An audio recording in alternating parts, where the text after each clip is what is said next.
Northern and western suburbs transformed into a winter wonderland. This is West Milford, New Jersey, where the first big snowfall of the season was met with mixed reaction.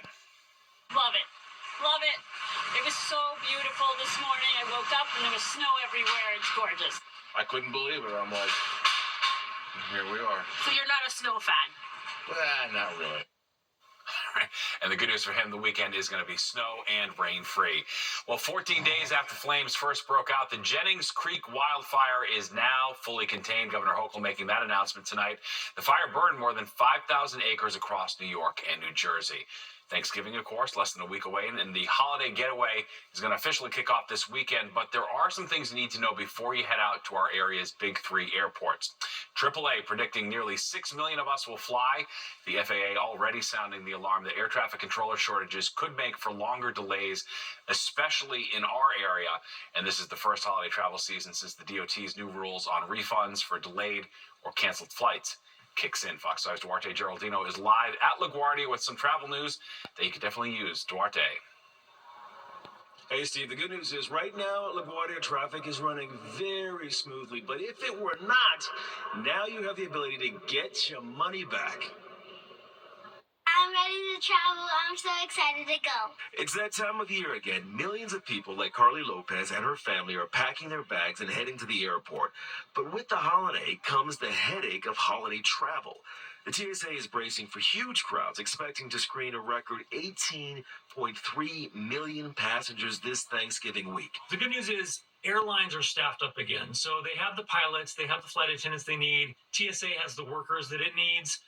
The problem is, if you get a weather snafu... Clint Henderson is managing editor at The Points Guy. He says, at least we're not dealing with those crazy staffing shortages from last year.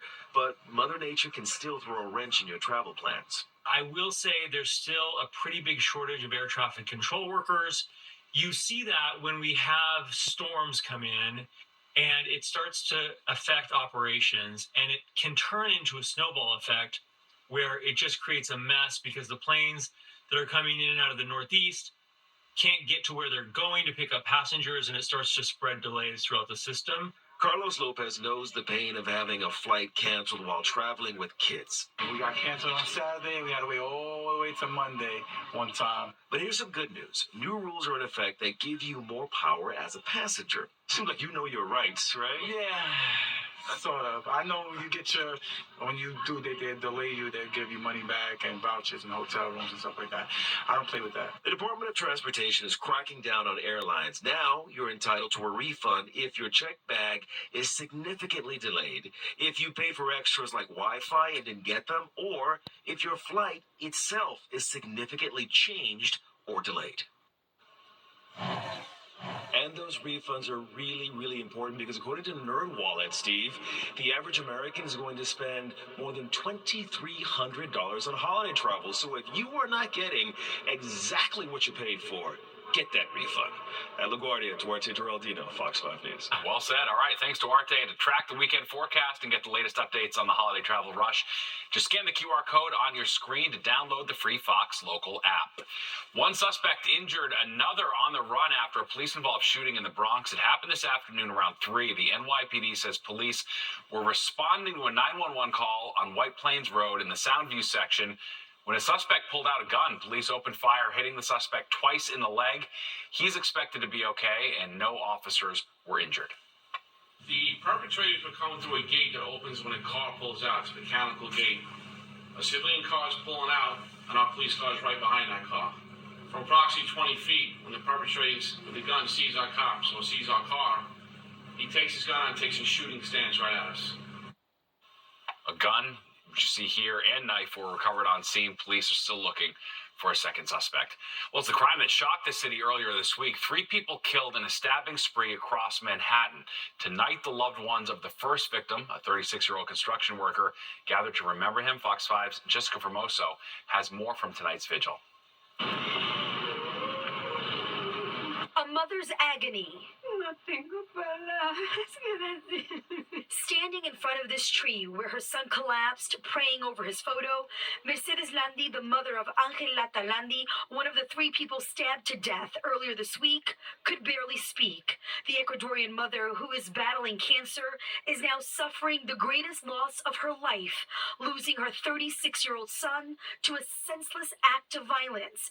Angel's sister Berta says the entire family is distraught.